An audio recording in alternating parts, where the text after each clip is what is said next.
যারা জাজ হবে, বিচারক হবে, তাদের যদি বাদী বিবাদীর কারো সাথে শত্রুতা থাকে, কারো সাথে যদি কোনো ধরনের রেষারেষি থাকে, আল্লাহ বলেন বিচার কার্য করতে যে ওই শত্রুতা রেষারেষির কারণে আদালতের বাইরে যে অবিচার করে বিচার করো না।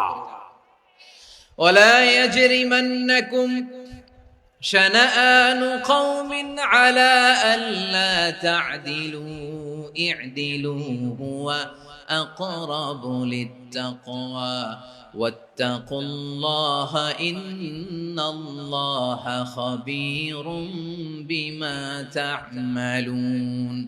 খবরদার কোন জাতির প্রতি, কোন গোষ্ঠীর প্রতি, কোন গোত্রের প্রতি আক্রোশ যেন তোমাদেরকে ন্যায় বিচার থেকে দূরে সরিয়ে না দেয়, বরং আমি আল্লাহর আদেশ হলো ই'দিলু, তোমরা আদল করো, ন্যায় বিচার করো, সুবিচার করো, সুশাসন প্রতিষ্ঠা করো।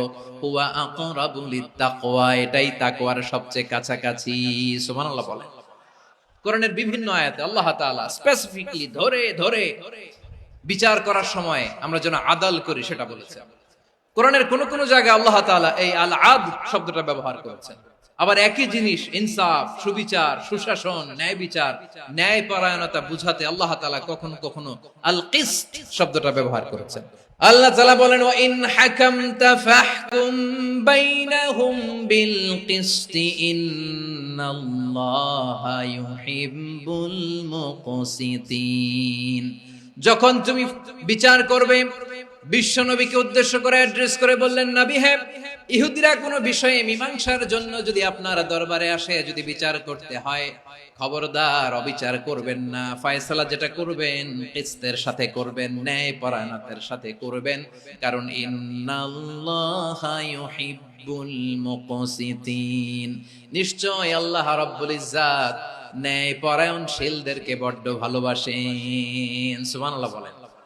ন্যায় পরায়ণ লোকদেরকে আল্লাহ তাআলা বড্ড ভালোবাসেন। অন্য আয়াতে আল্লাহ তাআলা বলছেন ওয়ানাদউল মাওয়াজিনাল কিসত লিয়াউমিল কিয়ামাতি ফালা তুযলামু নাফসুন শাইআ।